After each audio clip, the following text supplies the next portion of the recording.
All right. Welcome to a little bit of office hours for our private coaching group. Welcome everybody. Welcome, welcome, welcome. Really looking forward to a little Q&A for the day. I see Jesse's in here. She has a question about dealing with family members. I love that. Just wanted to mention the event says 6:30 or 3:30 instead of 6 to 3. It's updated. Huh? It's updated. What does that mean updated, Mikey? It was wrong. It originally the link did, but it's not. It's good. All right. All right, gee, let's get somebody in here with me, Justin. Let's answer some questions. Mikey's sending the link to everybody for the group. Welcome, welcome, welcome. We're joining in. We're going to answer some one-on-one questions. Make sure we get to everybody today. Hopefully, you're enjoying the Friday trainings as well, and the private Facebook group to network and ask more questions. And if you want a little bit extra, IG lives are available 8 a.m. Anna, Simon, welcome. Great to see you. Thank you. Hello from Ottawa. Gemma, how are you? I miss New York and Gemma. Oh, we're going to start with Gemma. All righty. Joining in. We're going to answer some more questions. Make sure we get to everybody today. Hopefully, you're enjoying the Friday trainings as well. And the private Facebook group to network ask more questions. And if you want to know extra, IG lives are available 8 a.m. Anna, Simon, welcome. Great to see you. Hello. Hi. Oh, hi. Hi. Maybe How I'll- are you? Hi. What question? How are you? Oh, good. How are you? So just have a question for my business. Do you think if it's a good idea if I reached out to gift basket companies in New York City and have them sell my product and they're on their websites and like give them a commission? And if so, like what's the best way to reach out to them? Yeah. So number one of the core lessons that we want to deal with. Oh, is that yours? Jeremy, you want to mute your computer maybe? Or is that better? Can you hear me? Can you Right, Yeah, it's her feedback. It's your. I'm getting feedback from your computer. Sorry. All right. So one of the best things to do, right, is just look at everyone. So other companies, people, clients, consumers, whatever it is, as sponsors and power sponsors. And so in this case, absolutely. But you want to do the math, right? We don't want to just wholeheartedly go out and ask for something. Really be more interested than interesting and figure out the math of it so you can talk about the credibility of the gifts of products, right? Asking for exactly what you want and then be able to quantify for them and say, look, here's the amount of business that you can do. Here's how it expands on what you do. Here's what you're going to have to invest resources, time, and money wise in order to make this much. Can you see any reason why you won't want to move forward? But I think the main lesson here is that, yes, you should be asking anyone as a sponsor or power sponsor, do you know anyone that can help me? I'm looking to distribute my specific specialized gift product that can be delivered like a pizza, customized product. And this time, here's some ideas that I have, determinative upon the channel partner or the individual that you're delivering it to. Especially consider, you have your relief gifta, which has, hand sanitizer, it has the mask, it has gloves, whatever else may be in there, and then maybe a few, treats customized with the brand on it as well. These are a way to make a impermeable impression on people. So reach out in person, on the phone, via email and media. Many channel partners as you can, corporate gifts, promotional items. And if you're going to go online, they don't necessarily have to just be in New York. Thank you. You can unmute for a second and say goodbye. All right.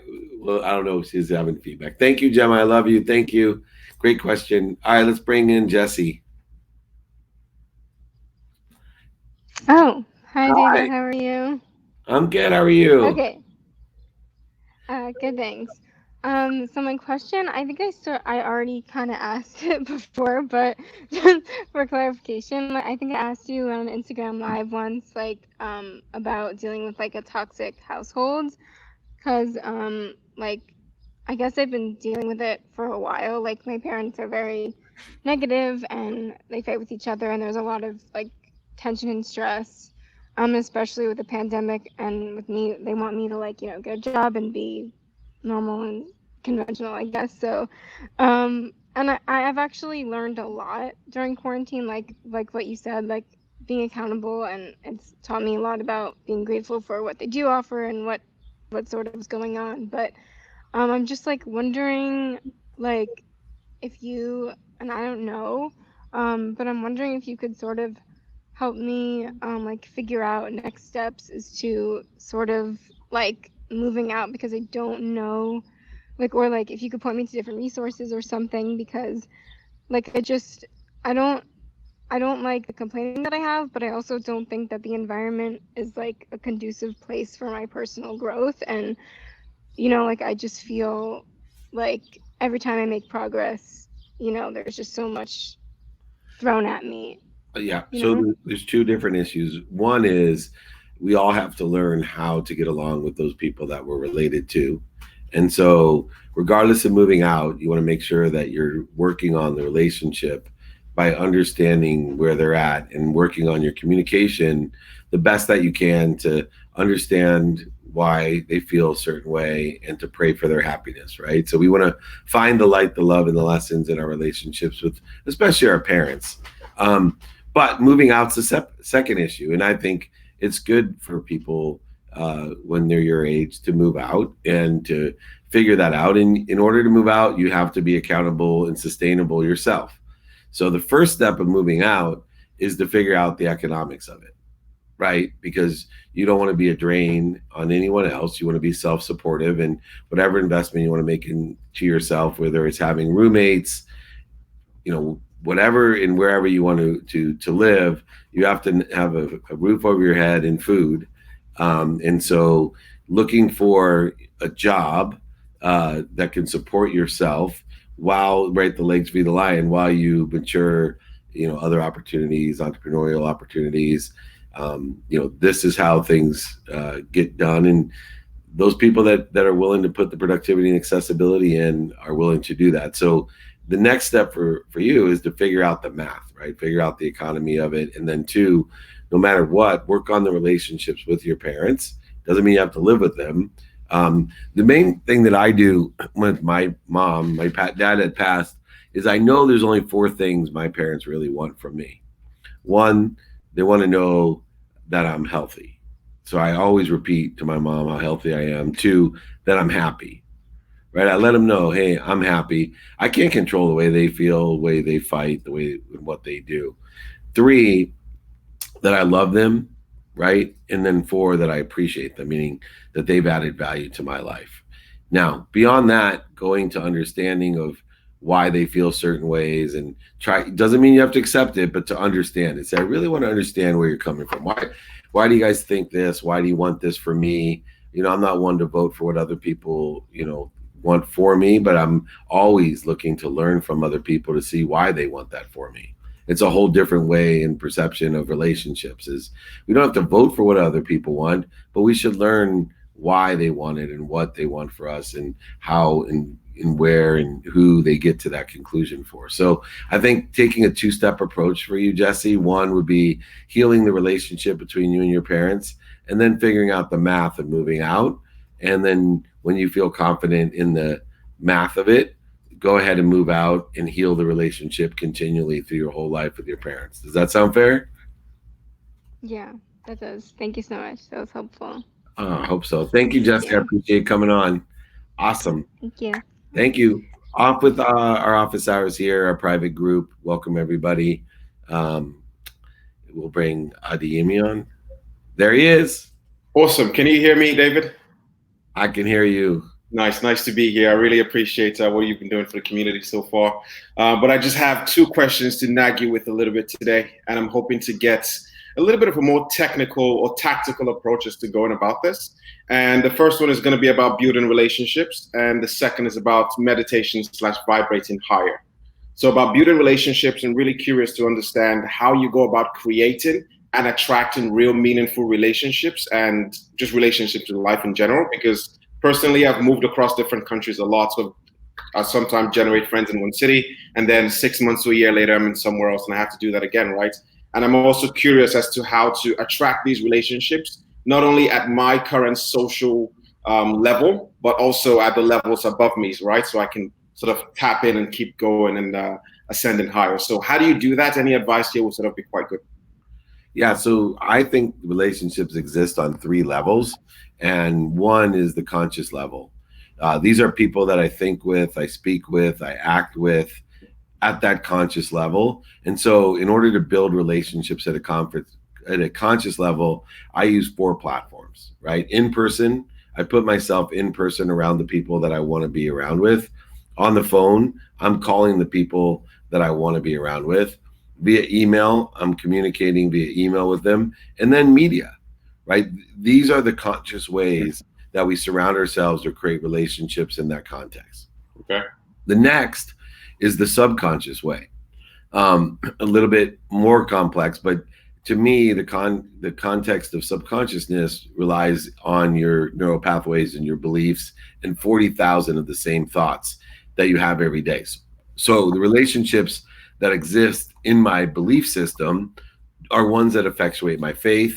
So it could be, reading Think and Grow Rich every day, or A Course in Miracles, or watching, a Joel Osteen on TV. That's a subconscious relationship that I'm creating. I'm, putting on the music or podcast that I want to hear, and those subconscious relationships will then lead to the second question you have on meditation, which is, what is my DNA, right? What is my relationship within the context of the universe?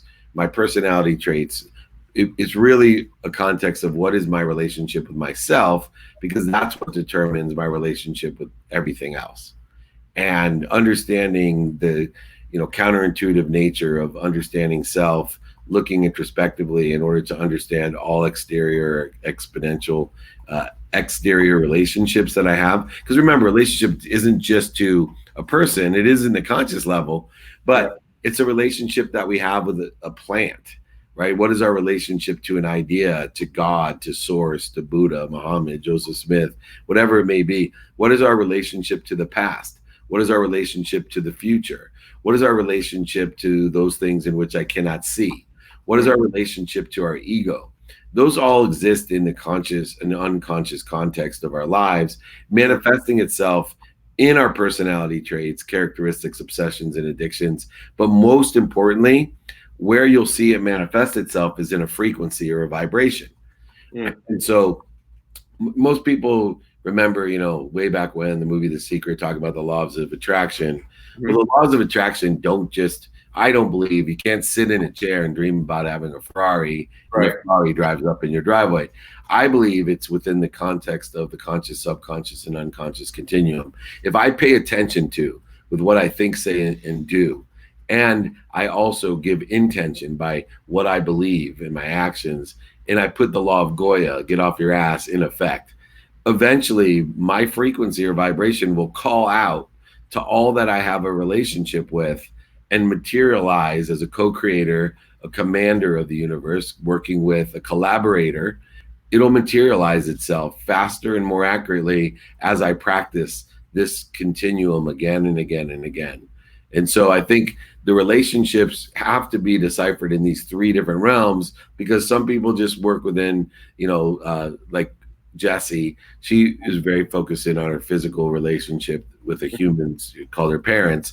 But there's also a subconscious and unconscious relationship that she has with her parents as well, because they're tied in a genetic or quantum way. And so, initially we can only understand that which vibrates equal to or less than us. So we have to make sure that we relegate each of these three different realms and work and practice each of these realms by raising our awareness and saying, oh, I see. When I put and concentrated my attention and intention on this, this is what occurred within the man-made construct of this much time. Very interesting. So that seems like you've talked about the level of being at the current level and understanding the self a little bit deeper to then attract what you want and more of what you want. And it seems like to then break into or attract or connect with levels above you, since you can only see or understand levels that you're at or below you, to break into levels above you, you then have to sort of raise your own frequency to that level first, right? Yeah, because So you I guess, can't be aware of that which vibrates, higher than you. And it's so funny because as I've been in this practice, very concentrated practice for 14 years, mhm, that I will get on the phone or in one of these Zoom calls with someone, and I immediately know where their frequency is. mm, Right. And then I get around someone that elevates my frequency, that walks into a room and the entire room's elevation of yeah, energy goes up. yeah, And you can see that, and you feel it. It's not just, you know, uh, uh, thought leaders. It's, mm, athletes and celebrities and entertainers and politicians. And there's just certain people that are carrying a very high frequency that light up a room. And you want to surround yourself with that because remember, just like temperature, which is an energy, mhm, if temperatures meld to a higher level, right, a higher vibration. yeah, So, if this is 50 degrees and we bring in 80-degree energy, it's going to elevate the 50 and mhm, right down. We kind of meet there. So you yeah. want to be on the elevating side. Interesting. So I guess that also feeds back to this next question, right? Which is now, how do we vibrate higher? Sort of like the thermometer example you just used. How do we then put some energy and some heat to ourselves to then raise our vibration, right? So I think I was listening to you the other day, and you mentioned about being on a plane to India, where you met, I think, a doctor who told you a little bit about meditation increasing your vibration, right? So I'm curious to understand as to how you went about personally doing this. And for some background here, I'm a little bit conversant with things like the Silver Method and brainwave vibrations across the different waves. So I'm sort of interested here in maybe courses you took, spiritual teachers you follow. There are people like, again, Jose Silva, Vishen Lakiani, people of the sort. And things sort of like, how do you practice? How did you and how long have you practiced things like theta meditation?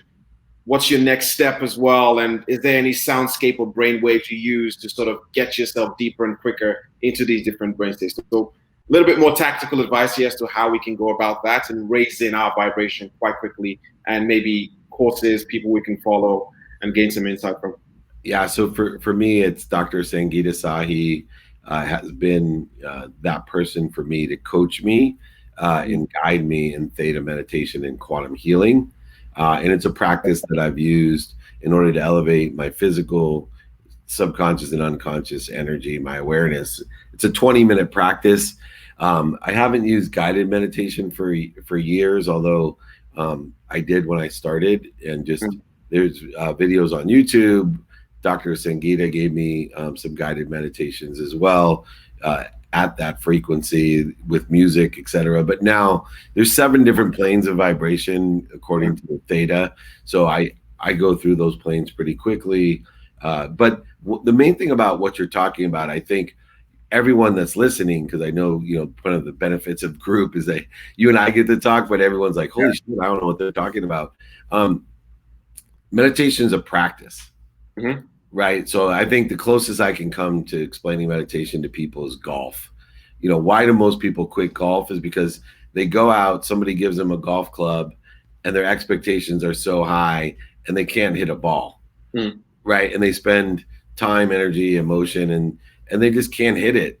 And because now less people do that than meditation, because we usually, if you go out, you have someone teaching you, 1, 2, you have a general perception that it takes practice. I mean, they even have something called the practice range. Mm. When you meditate, no one's like, here, come to the practice range and practice meditation with me for a couple minutes. The nice thing is it's free and you can do it anywhere.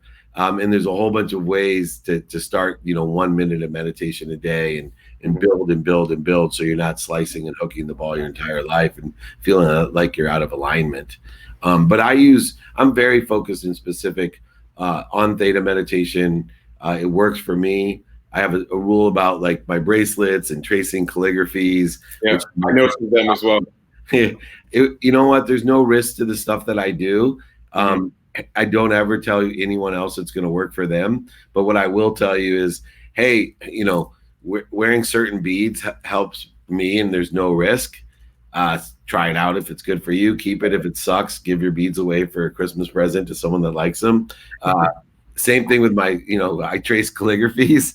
I keep them pictures on my phone. I have them on my walls. So I carry them on my phone, and it's like, hey, I trace this thing every day, with 5 fingers. It's free, right? It's free and it works for me. So I think the same thing holds true. Just mitigate risk and, go ahead, try these things out. But the key to theta is that there's actually a physical vibrational level that you can study, and you can see how you can only be aware of that which vibrates equal to or less than you. So if you can increase your physical, emotional, spiritual energy, you can. And awareness to me is the greatest gift you can give everyone. I don't believe, right? I believe in awakening more than I do journey. Like I'm on levels of awakening, kind of like, a Fortnite game. I just keep learning lessons and get to go to the next level, because the more lessons I learn, the higher I vibrate. I'm at a whole different level, and all the levels below me get easy. I could get right through those easier. And what used to be like super duper hard becomes simple, and I can see things that other people don't see. And they're like, well, how'd you know to buy that?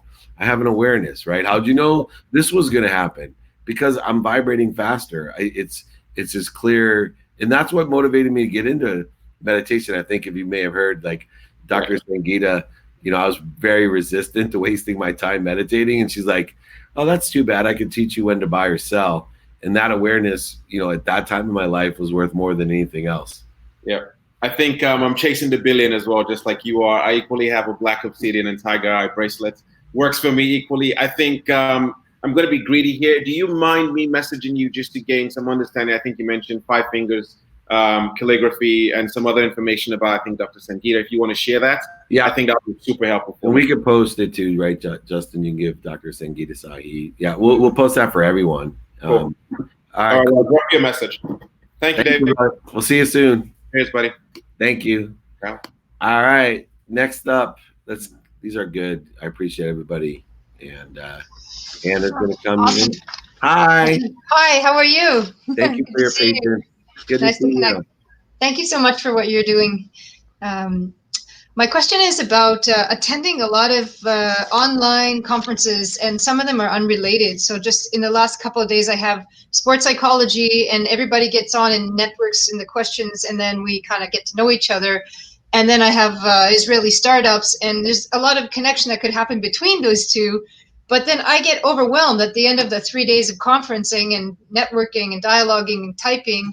I have notes everywhere, and then my follow-up is poor. So I'm not sure how to take that, because you made a comment the other day about, do you want to move from where you are and make things happen with what you gain and develop every day, or do you just stay where you are, even though you gain new knowledge every day? You just don't move from that spot. And I feel like that's describing me.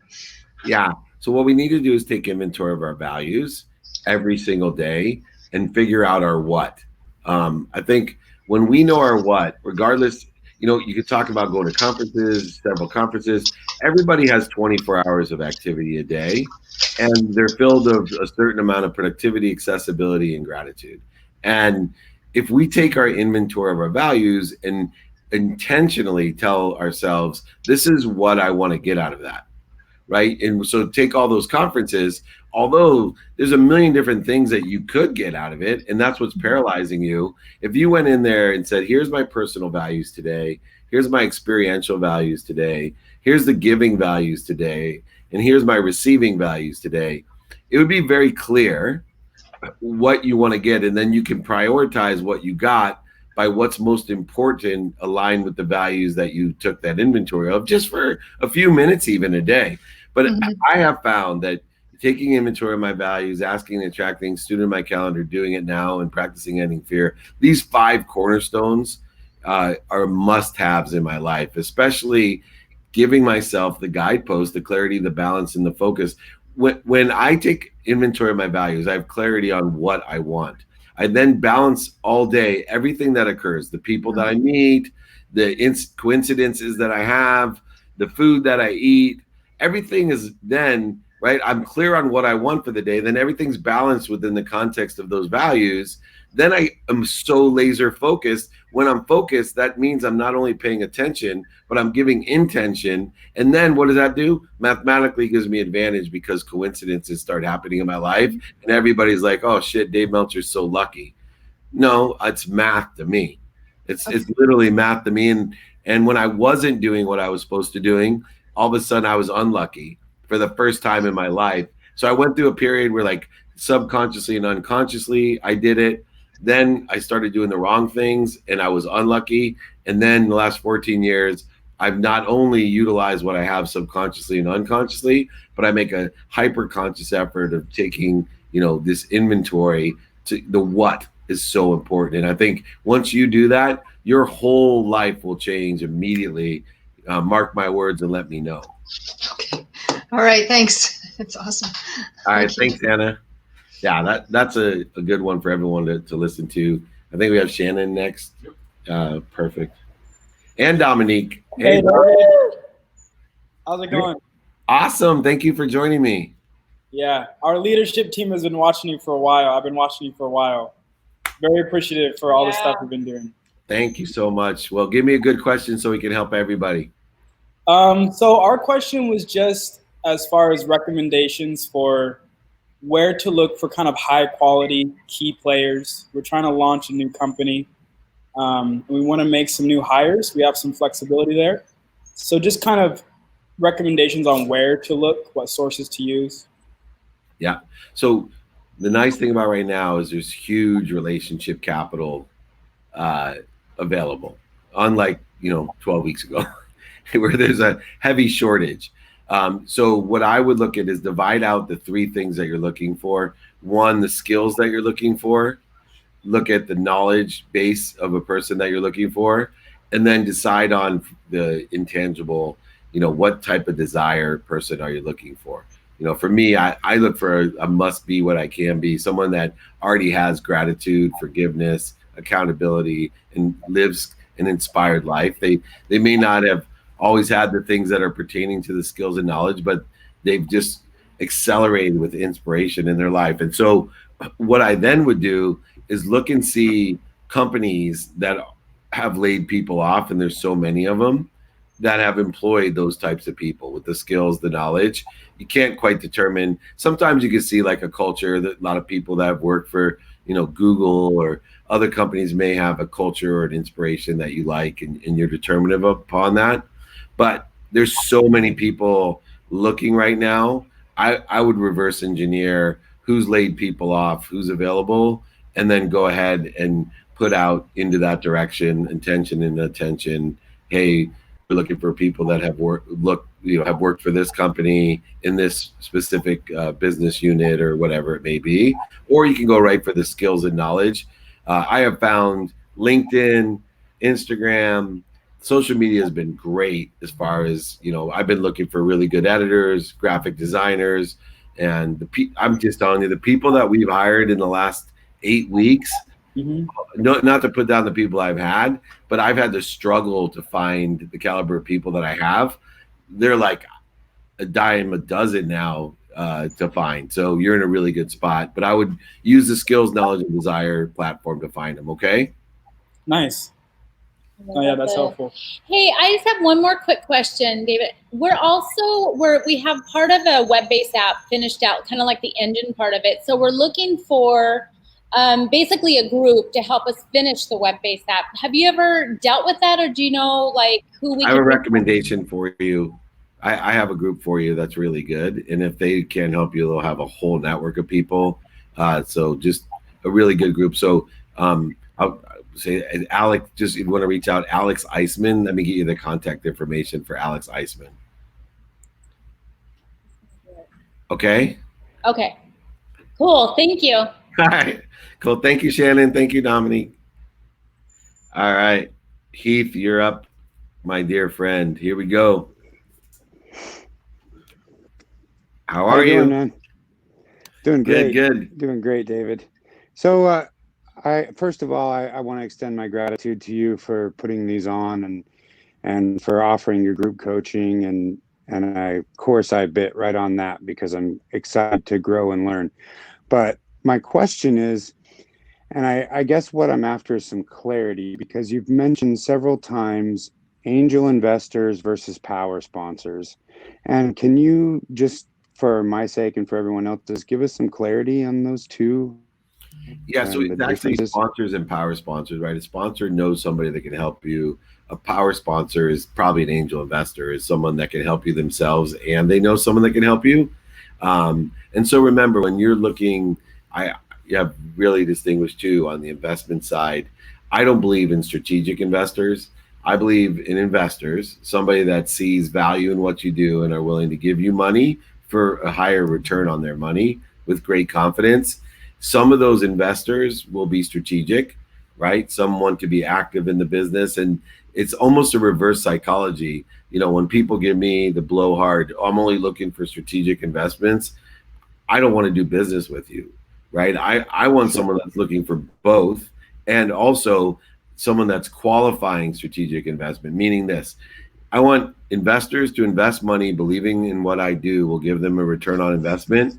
Then, if they want to be strategic in the business and provide other things, then I'm going to qualify them the same way I do anyone else that I want to work with to see how they align with my values, my business plan, my vision, all of those things. But in essence, that's either a cherry on top or it could be a detriment, right? So I don't want to make any representations on investment that I'm looking for strategic investment or not strategic investment.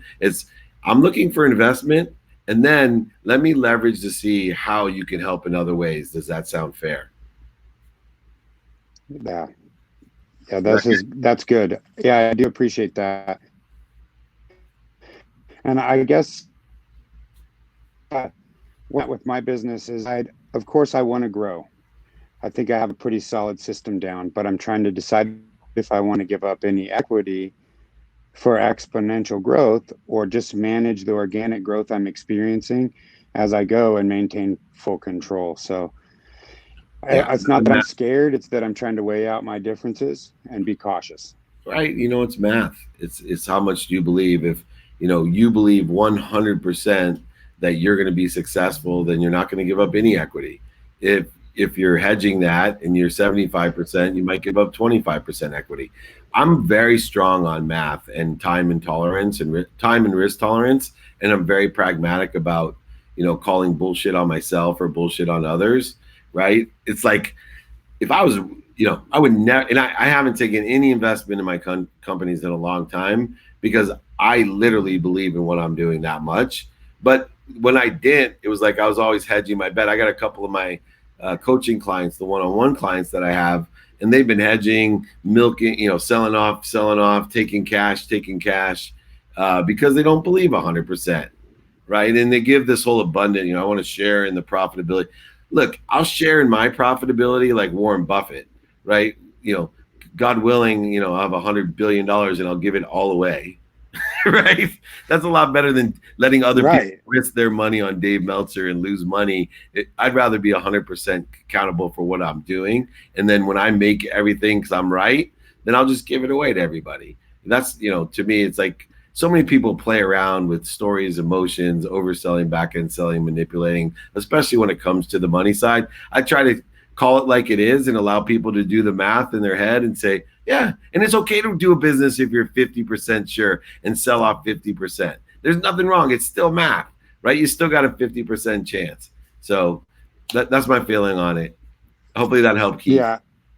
Yeah, it really does. And I guess that's where I'm at. I'm 100% sure in what I'm doing. And find people on your equity if you can. And if you can't, then you realize, hey, I'm going to pick the best people because I'm so sure, and I'm going to give them a deal. It's like giving a gift, right? I'm going to find the most people that can help me the most or some other criteria, but it's all value-based for you, and that's good. And let people know, man, this is painful that I'm giving this away to you. Well, and I do want to extend a thank you so much, because in the front of the whole coronavirus thing, you and I had a conversation, and I asked you, downturn, and this was at the inception of the whole lockdown and pandemic. I asked you, you said both. You broke up. If you give away what you can, then you will get back. And we literally had somebody ask us how they could pay us. And we got our biggest client in the middle of this downturn by giving our stuff away and then receiving. So being in a position to receive, thank you so much for helping me with that mentality, Dave. I love it, man. Keep it up. Let's talk again. You guys are all in my group. For sure. So it'll be good years together. So thank you so much for All joining right, me. thank you so much. Cool. Take care, all. You got it. Ira, you're up next. What's up, David? How's it going, my man, man? what's up? Hey, I just want to say, by the way, that what you do is just nothing short of a mitzvah, because I know what it takes to achieve the level of success that you've done. And then to spend the time that you do to give back, while I know it's a business in and of itself, it also is a mitzvah. So when we are spiritual leaders and you can provide a service that really gives people solace and makes them feel great, thank you for doing it. And my question is a very, I'm going to call it a quantum level type of question. I spend time meditating too. I have goals that include fulfilling obligations for a strategic partnership that I forged with a global entity that provides merchandising that raises money for foundations and COVID relief. And what we do is we set up campaigns that are short term for celebrities. And what I've encountered is that I have a very 5D perspective on all this, that I believe that there is a good that needs to get done. And because the nature of the sales that I do includes more of a stakeholder by stakeholder accomplishment, in order to achieve the green light from the celebrity that's going to put their brand out there, I've encountered occasions where some of the people that are involved might be higher on the food chain in terms of their ability to make stuff happen in the 3D world, but seemingly a little bit falling short in terms of recognizing the 5D potential of what the goal is. And so I find that when I come in radiating what appears to be a higher frequency, sometimes it's alienating, oddly enough. Sometimes it actually causes threat or fear. And I'm sure that there's probably a way to mitigate that by figuring out who your audience is, which is probably what you would say is the answer, I would guess, right? Just in its context, make yourself equal before you separate yourself, right? So finding that alignment, action, then adjustment, what happens is that separation, and I've seen people all the time that, and you probably had this happen when you started meditating, people start raising their frequency and it's major shifts in their life because people fall away. It's like, oh, my friends don't hang out with me anymore, or I don't fit into this group anymore. I don't like going to, like, I've had, the same idiots doing, fantasy football every year. I don't even want to go to the draft, right? Because you don't, that synergy is not there. There's a separation of frequency. And so one of the things is understanding and alignment. And when you take inventory of your values and you start being more interested than interesting, you're able to transcode, to transform, so that you still can connect, especially with family, right? Where you want to be around and it's like, I don't even know who you are. No, you do. You do. Let me connect to you. Let's make ourselves equal. Then I can make myself different. But I think too many people just stick at their high frequency. They've grown, they've accelerated. You see this a lot, kids coming home from college. I've seen it with my own kid. The first year they all go away to school and all they do is miss their friends. By their junior and senior years, they don't want to be around their high school friends anymore because they haven't grown, right? They've gone away to school, raised their frequency awareness, and they don't fit in anymore energetically. So if you can learn to adjust your frequency, it allows you to inspire more people to connect more and just be aware or conscious of it.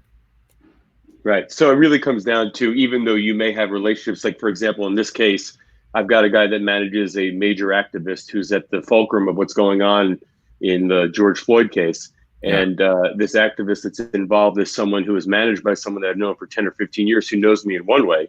And I need to appeal to him in a way that is very different. So when I come across with a higher level frequency, it could be off-putting to him. At the same time, I probably need to figure out ways to make sure that he recognizes that I'm willing to take his lead in some of this. But then that means you're slightly compromising who you are in order to get a deal done. Well, I don't think so, as long as you stay true with your values to the portions that align, right? So you don't have to agree with every part of it. So it's just lowering your frequency of the points. I did it today on my Instagram Live with, an African-American young guy that I wanted, there's certain things. So I just started asking questions where I felt there was a disparity in the frequency, right? Because he immediately assumed things about me, like, well, you'll never know what it's like to be arrested in this and then. I said, well, actually, when I was in law school, I got beat up by a cop because I was Jewish, and my roommate, he got knocked out and ended up having to sue. Right now, I don't know what it's like every time to get pulled over, to be afraid of my life. And I know that my African American friends feel that way. Like if they walk by a police officer, that's the way they feel, even though I've been abused by a police officer once in my life. So I try to find the tangential frequency, but it's okay to be different. I'm not going to adjust who I am, right? I'm not going to sit there because, you love a certain president and I think he's a moron. I'm not going to tell you I love that president, but I will tell you, here's what I believe. And, if you believe differently, go to the polls and vote for who you believe, and I'll go to the polls and vote for who I believe. Right. Well, ultimately, it does really come down to being willing to stick by your values and the way that you communicate these things in very, very transparent ways that I think are meaningful to the person you're talking to, where you're not apologetic. And you may need to be prepared to walk away from a deal as a result. Yeah, of course. Yeah. Oh, yeah. Because it's going to die anyway. If your values are completely misaligned, you're better off if it dies. Believe me, if it continues on, you're in for a world of hurt later on, and it always ends up that way. My kid just brought me a strawberry lemonade, so I'm going to go have that. And thank you so much, David. Appreciate it. All right. Thank you. Awesome. Bye-bye.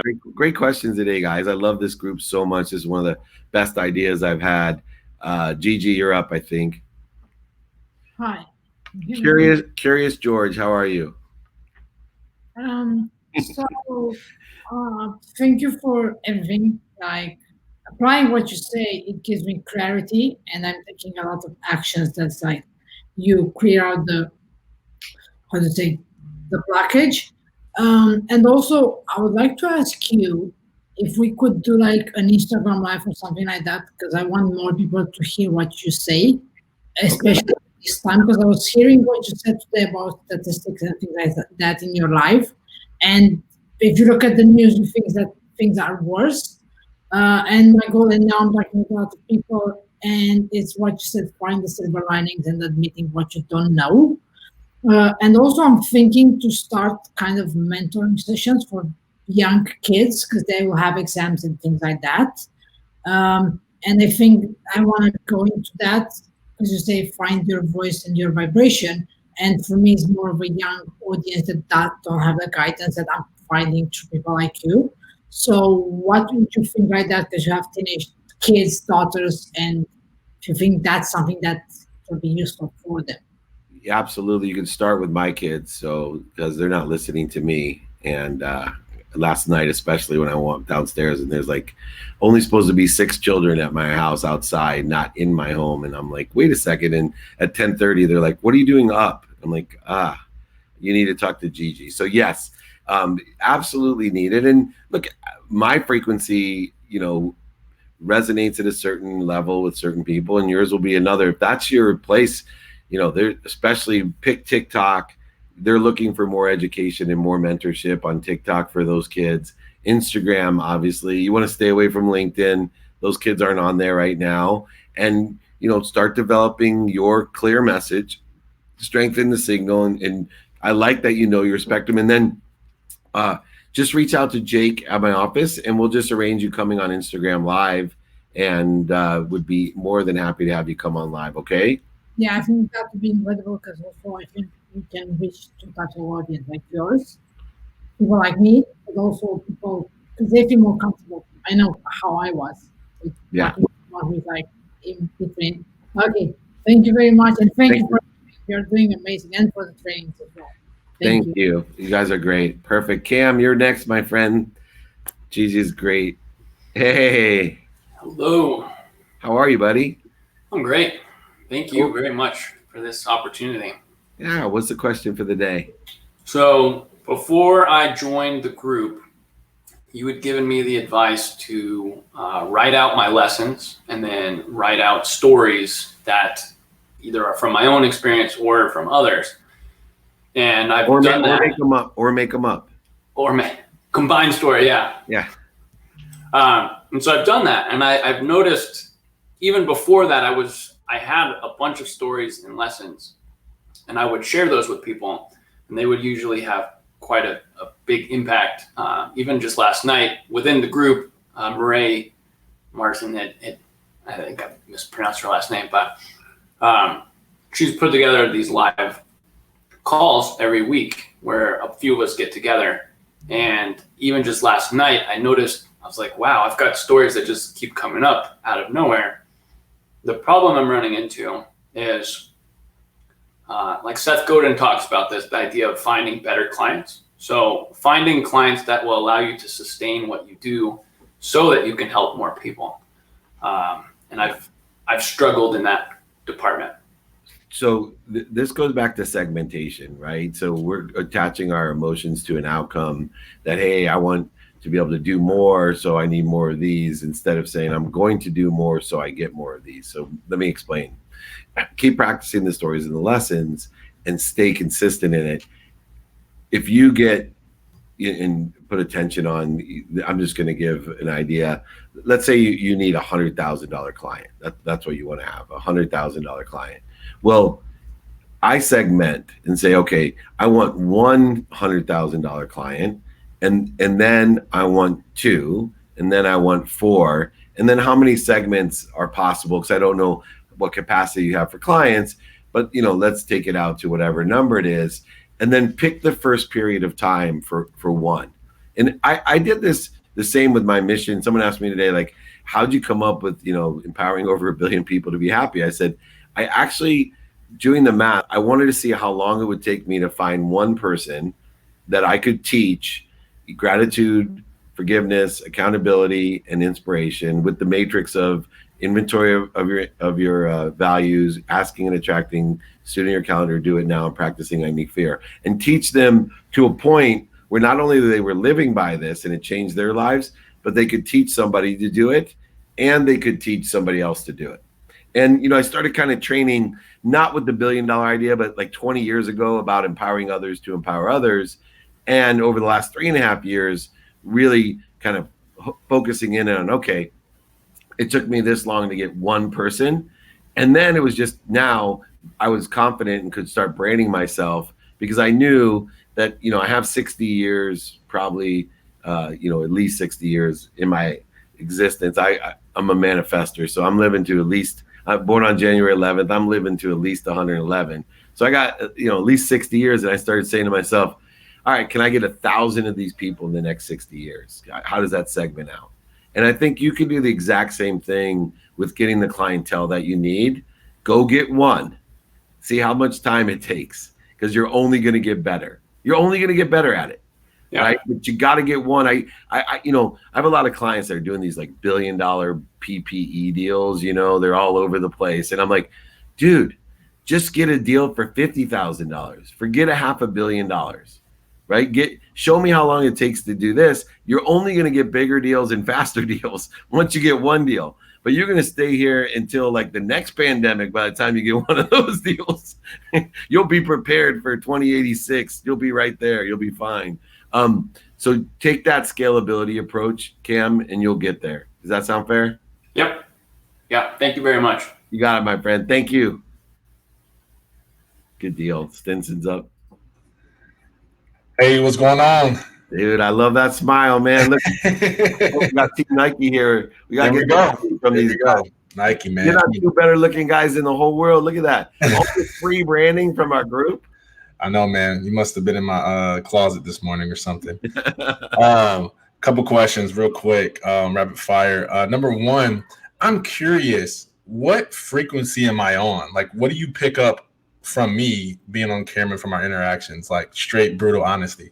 Yeah. So look, you're at a high frequency. I would say, if you're in the gigahertz range of 3.8 to 4.2, you're higher than the 87%. So for me, I have a litmus test.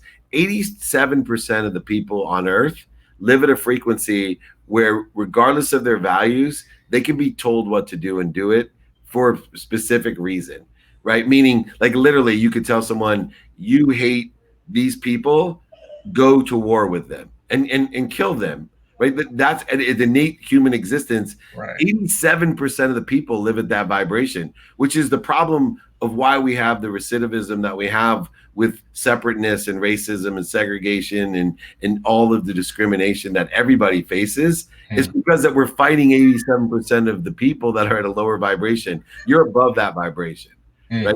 That's what I feel. Meaning that if I told you right now, hey, you should hate anyone 5'7" and under because people 5'7" and under statistically have been, harassing people for years and years, and you're like, oh yeah, that's right. I had a short boss once too. I hate those short right? That you will not go do that. But I could convince 87% of the people on earth to do that. I know I could. I'm a good salesman. Right. So for me, the first mark of vibration for anyone listening is, are you above the 87% that will vote for what other people want because they told you and you want to be a pleaser, acceptance, you're insecure, you have some shortage, void of obstacle. From that last 13%, it's like the scratch golfers, on any given day, you wonder like who can beat who, right? It is, it narrows down. Right, It narrows down that vibration's much more finite. And so the key is, though, like the sign behind me, I'm going to pick this up, right? It's 1% better every day. Right. So that's where that segmentation that I get is, okay, I don't know. People say, how far are you? I'm like, I don't really know. I could be at 3% or 99%, but it doesn't matter because I'm not at perfection. So I just got to keep improving every day, and I'm never going to get to perfection, but I'm going to get better. Right. Love it. Thank you. So this will be fun. I find myself, I am 30 years old. Okay. But it's been this way since I was young, and maybe you've experienced this too, but I find myself in rooms that are way beyond what I maybe perceive to be my level, right? Like I'm with people who have 80 times more money than me, and they almost talk to me as their peer, elite athletes, business owners. They're like, you're one of us. I mean, I talked to Michelle Patterson, she's like, you're my friend, but they're a lot more wealthier than I. So my challenge is like, I feel like I'm such a giver. And when I'm in these rooms, I almost feel like a taker in the sense, like I want to feel like I can add value, but they're smarter than me, more money than me. And I'm wondering, like, if this is the room I fit in, why am I not experiencing the wealth that they have? And how do I contribute? And what's going on in my subconscious that makes me feel like I don't belong? Yeah, so you got to learn to receive, my brother. You are worthy of. It's not an accident that you're in those rooms. First of all, you can separate bank accounts. Some people are worth more money than others, but there's nobody smarter than others. There's people that create more interference or corrosion between the unbelievable source of light, love, and lessons that exist. And the reason that you're in that room is that you have cleared more of those corrosions and interferences, so people feel connected to you because it's coming through you to them and them coming through you to them. Bank account, yes, you can go into a room and be like, I do that because I get in a room with like super billionaires and I'm like, whoa, like that's McCourt. Oh, that's Tillman Fertitta who wrote my book. Oh, that's Steve Wynn. My bank account, those guys have big bank accounts, and but I never feel like they're smarter than me, right? I feel like sometimes I carry more light, love, and lessons and energy than they do, and they feel good around me. And so what I've learned to do, though, is take that feeling, and I used to have a mantra, I am worthy.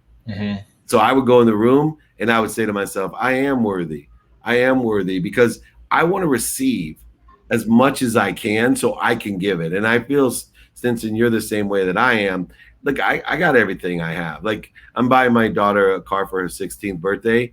I am more excited, more joyful, more proud. She got 3 A+ and 3 A's, and I'm more proud. And I told her, I'll get this for you, but you got to put the work in, right? I'm old school, and I'm so proud, but because it comes through me. But I want to receive more so I can do more of that stuff for more people. I donated tons to the relief fund. We're doing all these challenges. I got the Unstoppable Foundation that we're working with, but none of that happens unless I'm out there going, hey, help me receive because I'm worthy of it. And here's the cool thing about those rooms you're in. The good thing about having rich friends is they can give you one touch of favor, right? And they can make a big difference in everybody you care about's lives, the people you're connected to. And you got to learn to, you won't ask unless you're worthy. So start the mantra that you're worthy. It's not that you give to receive, it's you're receiving to give. It'll give you motivation and inspiration to receive when you're receiving to give. That's good. That's good. My last question, and I know you got a framework for this, so this will benefit everyone, is how walk us through that framework of how to sell better and persuade better. Yeah, 5 to Thrive, baby. I am religious about the 5 to Thrive. Number one, separate all the steps in selling and make sure that you stop when you get to where it's at. It's like a lawyer that asked the wrong one extra question. He already got the jury saying guilty, and then he asked the one question and he blows it. People do that all the time in sales. One, have your strategy to stimulate interest, right? Basic rules of stimulating interest is you get to a point. Number one, if you're calling people, realize that 80 some percent of the calls you're leaving a message for. So learn how to leave a message with one priority to get them to call you back. Do not sell on a message. There's only one purpose to leave a message, to get them to call you back. And you will statistically open up your ball game by far when you learn this one tiny lesson, because over 80% of your calls aren't answered. So you got to learn. Only thing I got to do is get them to call me back. I'm not selling. I'm not educating. I'm not inspiring. I'm compelling them to call me back. Two, if they do, then you got to know how to transition interest, right? Which is the lessons in the story. So you got a hook, a story, and then an ask, right? A hook, a story, an ask. That's transitioning. Then you can use collateral materials, make sure it's really simple and easy, something that someone would look at. And it could be, a document, an outline, a picture, a video. People have to do that. Something that'll allow you to share the vision. Know that in sales, though, that only you're 20% of the way there when someone says yes. 20% of all sales actually occur when someone says yes. After you complete a go, no-go plan, managing and develop a vision, that's 80% of the work. And if you do it correctly, you manage and develop a vision using a go, no-go plan, either mentally written or whatever, then it will thrive, meaning you're on the bonus round where I've gotten to in my life, where every one of you wonderful people are out there, because I use the 5 to Thrive on you, are out there telling people, hey, come to today's free training. Please come to it'll change your life. He'll help you. Come to today's free training. That's thriving, right? I don't have to call everybody, and like every week it's like goes from 6,500 to 13,000 people watching to 26. I can see it happening. It's because on average, each one of the people that are coming like what it is, and I'm managing and developing a vision, and that's the key. So stimulate interest, transition interest, share a vision, manage and develop a vision, and thrive. Anyone that wants, go ahead, reach out. I'll have Colleen or the guys send you the 5 to Thrive document so you can practice that. Okay? Thank you so much. I really appreciate it. That was helpful. All right, man. You vibrate faster. I'll talk to you soon. Cool. All right, George, the dog trainer, my main man. All right. George, before you start, George, I got to tell you something. I know you trained my dog, and when I got it, I told my wife I didn't want it. It was for the kids, but as long as I didn't have to take care of her and do anything, I just refused. Well, the one thing that's truly occurred is I have fallen in love with Coco, my 2-year-old dog. She listens to everything I say. She's extremely attached to me. I don't want it to be that way, but she gets jealous if I even touch my son. She goes crazy, like, don't touch him, touch me. So you did a great job training her. But unfortunately, now I have a whole nother person that I care about, and it's killing me. Yeah, absolutely. I want her every morning and every night. I don't have the time for it. Yeah. Well, I'm always here to help. Anything you need, Dave, I'll go out of my way. I'll come out anytime for you. All right, thanks. What's your question? I got a few. I think they'll help a couple people. I know we're tight on time here, so I don't expect super, but take your time. How do I step away from something that no longer serves me, whether it be a relationship or like a business networking group or something like that? Great question. Wow. I wish more people would ask this question. So I have two ways. One is I try to understand why I want to walk away. And I either then determine, one, do I let it fall away from me? Because we do have control of letting things fall away from us. So we don't have to actually take an action. Or do I run away from it? Yeah. So, but the first step is in understanding, why do I feel this way, that I don't, this is not productive, accessible, and gracious in my life. It's not aligned with my values anymore. You have to take the time. Why? Because we can learn lessons about ourselves. And sometimes by learning why, we may want to re-engage instead of let it fall away or run away. right? When we do that assessment, sometimes it's like there's so many other things priority wise, importance wise, aligned with our values that we run. We're like, oh my God, this relationship is not worth it. This job is not worth it. This, activity, being on this softball team is not worth it. I have so many other places I want to spend my time. Or it could be the other. Oh, you know what? I'm just projecting my insecurity because I feel less than everybody because everybody else makes more money in this group and it makes me feel bad. You know what? This is actually a better place for me to grow and learn because I want to learn to be worthy, right? But it comes from stopping, dropping, and rolling and saying to myself, why don't I want this in my life? What are my values? And then determining, do I let it fall away, which is, strategic, and it just takes less energy, or do I run away? Meaning, like, if it's a relationship, and the way I usually break up with people, friends, or in the past, I've been married ever since I've learned this, so I haven't been able to break up with a girlfriend. But my wife made me fire friends of mine because they were just not aligned with my values. And I usually just said to them, these are people I ran away from. Hey, this has nothing to do with you, but I want to let you know I'm not going to be able to hang out with you anymore because I don't like who I am. And this is my problem, not yours. I just wanted to tell you that I so appreciate and love you for being my friend for so long. But I need to work on myself. I hope that sounds fair.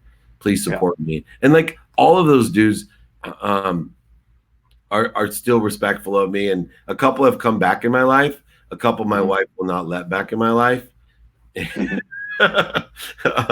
And I'm fine with it. But I did have to run away.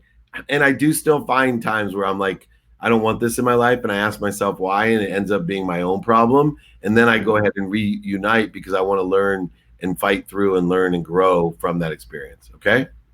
Awesome. Thank you, Dave. You got it, my friend. That's great. I value your time. If you want to call it here. If not, I have other questions. Oh, go ahead. Nope. Ask another question. Okay. One of them is a little bit more in depth. The other one's super easy, and it's a yes or no question. So first, how do I leverage my patent and my designs as my projects are taking off? Yeah. So you need help, right? So a patent and design has so many different options from licensing, like there's just a variety of different things. I would look in the space for someone that has licensed a technology in the same space that you have and mirror model and ask for mentorship and maybe even partner so that they can just utilize their distribution knowledge, situational knowledge, experience, all those things. And mostly time, a lot of people are so scarce that they're too afraid just to piggyback what's already been done. But you're developing things that are similar, supplementary, or synergistic to things that have already been developed in the distribution space and marketing and P&A space that you want. Find the people, and if you can't get to the people for mentorship, just study what they did. Look and see who their relationships. I forget who it was. Oh, I know the kid who's created the beer cooler for 16-ounce beers. He turned 21. He went to like in Indiana, some place that only served 16-ounce IPAs, and he realized that everybody wasn't finishing them because they got warm. So he then he went and found like Yeti and all the cooler companies, and then he was more interested than interesting. He didn't ask for help, but he went and researched where they were manufacturing, where in China, who was the distributor, who was the guy, and he literally re-engineered that. And he's 100% owner of a $30 million company at like 24 years old, only because he came up with an idea and he just literally copycatted the success for cooler companies by taking all the best things that they were doing and copying it. Awesome. Okay. Awesome. Great. I Now have the easy question. The easy question is, can I have a 5-minute phone call to convince you to give me a 20-minute meeting? Yes. Thanks, Dave. Appreciate it. Thank you. Awesome. Last person's coming up, I think, right, Justin? Elliot. Hey, what's up, David? You waited all this time. Yeah. Here, give me a finger, Elliot. E.T. You know, when growing up, it was either E.T. going home making fun of me or Elliot Ness. Oh, Elliot Ness. I like Elliot. It was both of them. I get John Lovitz. People just make fun of me. Like right now, at least they say if you're a little fatter, you look just like John Lovitz. And it's better than if you're a little skinnier, you look like him. My question is, how do you leverage your influence? Because like I want to go back to like the 30-year-old David, you know, like when you was working for Why you want league. to party? No, not the party David. The one before you party, the one when you was focused, made Yeah, yeah, 100 million, you party, lost it all. yeah.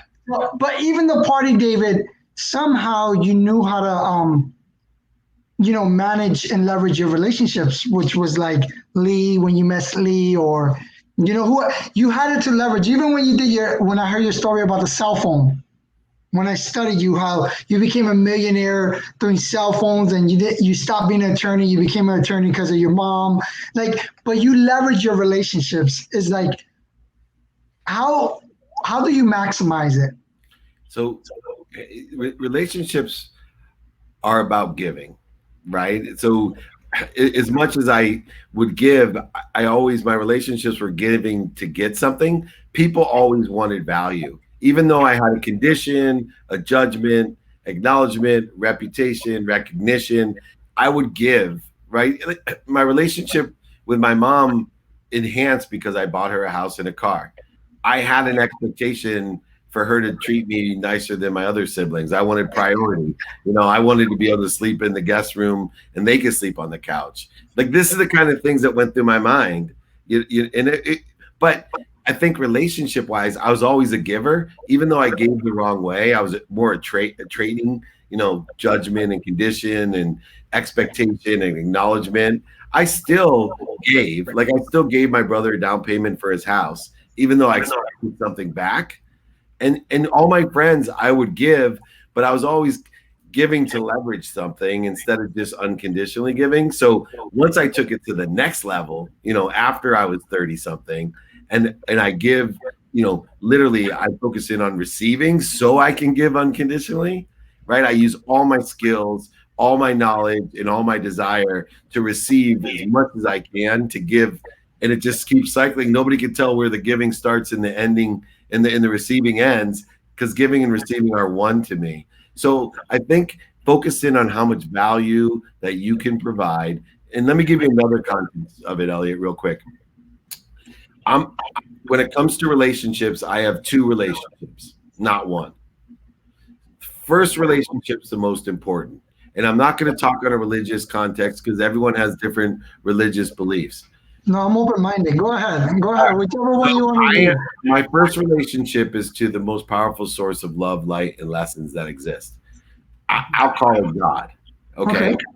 You call it whatever you want. I'll call it source energy. But that's the relationship I care most about. How little of an interference, corrosion of my ego, my fear, and my separation between me and that. Then my second relationship is, how can I allow all of that to come through me? Right? The truth. Like a channel. Yeah, it comes through me with appreciation. I'm supposed to add value to it and be grateful for it, and then give it away to everyone else that I'm connected to. So when I met Lee Steinberg, I didn't know that he was having trouble with alcoholism. I didn't know he was looking for a COO. All I went in there was to be abundant and to be of service and of value. Even though I was representing someone for a reality show, I just went in there very abundant and listening and understanding and giving him advice and telling him, hey, I own this. If you want to come here, Lee, and at that time, right? And that just is how those relationships form. And then doing what you say you're going to do is so important in a relationship. I've always been that type of person. I do what I say I'm going to do. I just cost me millions of dollars to be a man of my word, but I'm a man of my word. Right. I no matter what the person has done to me, it doesn't matter. If that person didn't live up to any of their responsibilities, but I said, I'm going to do this, I still do it. Gotcha. All right. Thank you. Thank you so much. Thank you, everyone. Remember the private Facebook group. I still do office hours at 3:00, which are, on and off. I get guests on there, etc. So join me 8 a.m. Instagram lives. Look, I give little extras, especially to the people that show up and don't watch the replays live. So don't be afraid to ask me for a little bit extra. I'm here to help everybody. I know this is of great value. Super excited about the group and the questions that you have. You guys made my day. Thank you, thank you, thank you. Be kind to your future self. Do good deeds. please come to Friday training, 11 a.m. still. They're still free, but invite all your friends and family and associates. Please, this week it's going to be on starting over, re-engineering, a fresh start, okay? It's really good for everybody. Thank you. Have fun.